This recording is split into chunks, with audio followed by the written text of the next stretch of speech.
San konnichiwa. Donc aujourd'hui vidéo un petit peu spéciale puisque je la tourne depuis ma chambre d'hôtel au Japon à Hokkaido. Je rappelle Hokkaido, île au nord du Japon.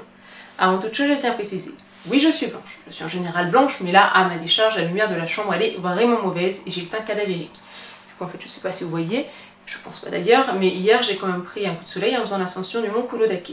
Du coup Kurodake, petite question où est-ce que je suis? Je suis à Sunkyo. Donc Sunkyo c'est un village au nord du parc national d'Aisetsusan.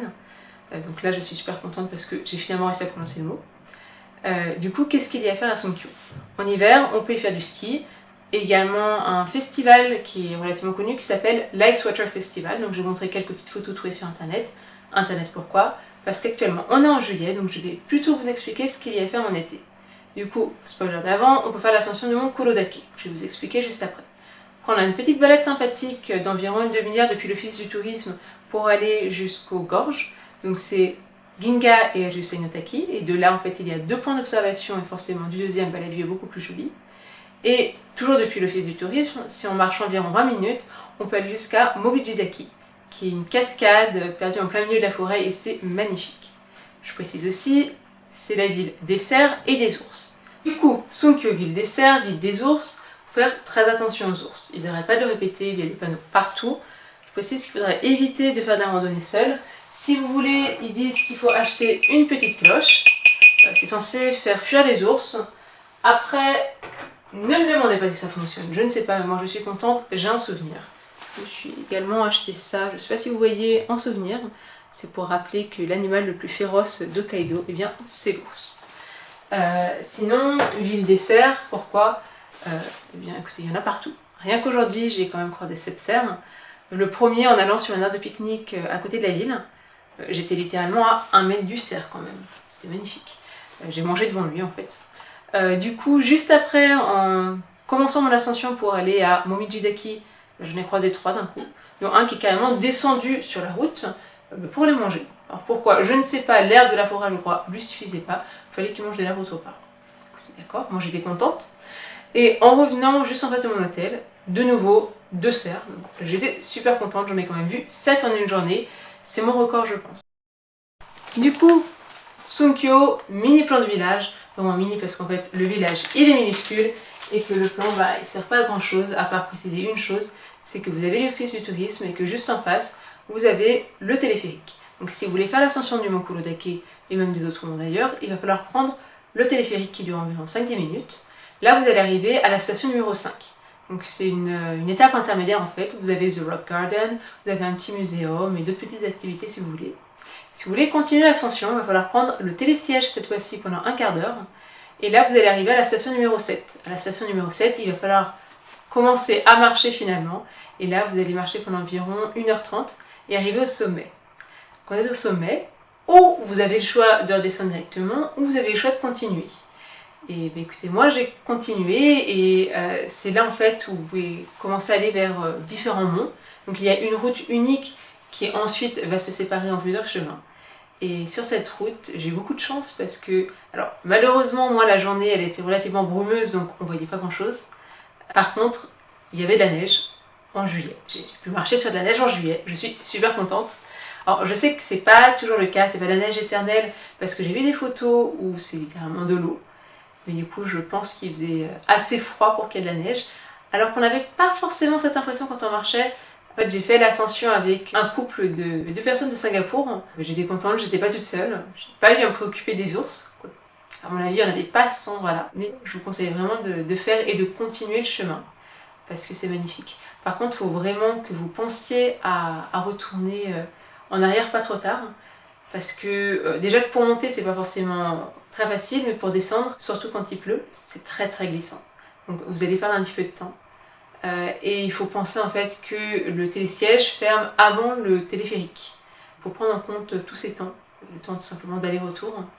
Et je vais vous mettre juste à côté en fait la grille des temps, parce qu'en fonction de la période de l'année, eh bien les horaires changent. Ça peut finir plus tôt ou plus tard. Moi j'ai de la chance là en juillet et jusqu'au 30 septembre il me semble, je crois que c'est du 1er juin au 30 septembre. Le téléphérique il ferme à 6h et le télésiège ferme à 5h30. Faut le temps de prendre le télésiège pour ensuite prendre le téléphérique. Donc faites attention, c'est pas le même temps.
Je suis juste devant les gorges de Ginga à gauche et de Ryusei à droite.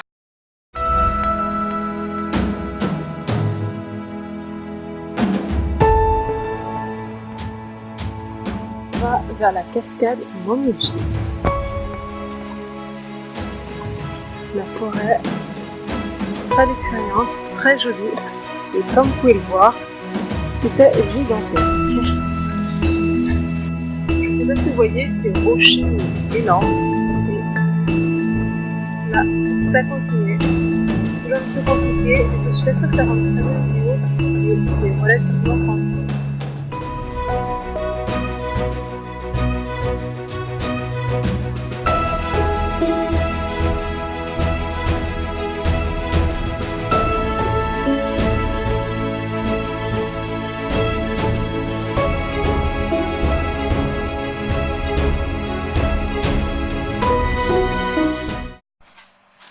Du coup, je voulais vous parler un petit peu de l'hôtel dans lequel j'étais aussi.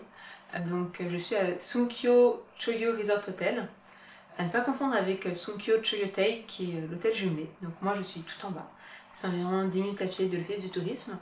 Et j'ai décidé de venir dans cet hôtel pour deux raisons. Premièrement, je voulais une chambre en fait typiquement japonaise. Donc, il y avait peut-être ça au deuxième, je sais pas, je suppose. Mais le deuxième choix était surtout le plus déterminant, qui était les onsen, parce que c'est des onsen qui donnent directement dans la forêt, alors que les autres onsen donnaient sur la montagne, et que moi j'adore la forêt tout simplement, donc j'étais contente. Après en arrivant, j'ai remarqué plusieurs choses. Déjà, chaque soir en fait il y a un bingo. もう余興はおしまいだ。さあ、楽しいビンゴ大会の始まり始まり。ビンゴ。ビンゴ。ビンゴ。C'est mignon, c'est 500 yens. Il n'y a pas grand chose à faire, on va dire, dans le village, puisqu'il n'y a littéralement rien. Donc c'était ma seule activité. Et j'ai gagné plusieurs fois. J'ai gagné la première fois des gâteaux. Alors oui, c'est des waffles au camembert. Alors je précise, si vous n'arrivez pas à lire, que c'est quand même délicieux pour se relaxer à l'heure du thé. J'arrive pas à comprendre si c'est salé, si c'est sucré, si c'est les deux, mais ça me semble bizarre quand même. Encore des gâteaux une deuxième fois, j'ai toujours gagné. Et il y a une fois où j'ai perdu, mais en fait on perd jamais. Ils offrent toujours un petit cadeau, un petit strap. Et c'est un petit cerf qui s'appelle Momiji, qui est on va dire, l'égérie de l'hôtel. C'est super mignon, regardez. En fait, j'ai essayé, quand même, j'ai rejoué 3 fois parce que j'ai essayé d'avoir le gros, ou même, j'ai pas réussi. Je suis super triste. Sinon, les onsen, qu'est-ce qu'il y a? En fait, il y a les hommes et les femmes. Donc au Japon, c'est séparé. Quand vous rentrez, vous êtes obligé en fait d'être totalement nu. Donc il faut vous laver une première fois. Ensuite, vous pouvez aller dans les onsen. Je précise que c'est un petit peu particulier, puisque un jour, les femmes sont d'un côté et les hommes de l'autre, et le lendemain, c'est interverti. Donc à chaque fois, vous avez la possibilité d'avoir, on va dire, les deux différents emplacements, sachant qu'à l'extérieur, c'est pas tout à fait pareil. C'est toujours la vue sur la forêt, mais c'est des bains différents. Donc vous allez dans les onsen, vous êtes tranquille, vous appréciez la vue, et ensuite, quand vous ressortez, en fait, il faut de nouveau vous relaver. Ensuite, il y a également une autre chose dont je voulais parler, c'est la nourriture. Il y a deux restaurants. Alors, personnellement, je n'ai mangé qu'une fois celui qui est un petit peu plus européen. J'ai pas le choix, en fait, dès qu'on arrive, ils donnent des cartes avec les restaurants dans lesquels on est. Personnellement, je suis toujours à celui style japonais, mais qui est super bon. Il y a une grande variété de nourriture, que ce soit du karage, que ce soit même des fruits, ce qui n'est pas forcément très fréquent au Japon. Il y a des légumes, on peut se faire des petits barbecues, il y a un petit peu de tout et franchement c'est très bon. Donc je vous conseille vivement cet hôtel. On arrive à la fin de la vidéo, j'espère que vous avez apprécié. N'hésitez pas à liker la vidéo, n'hésitez pas à me poser des questions dans les commentaires si vous voulez.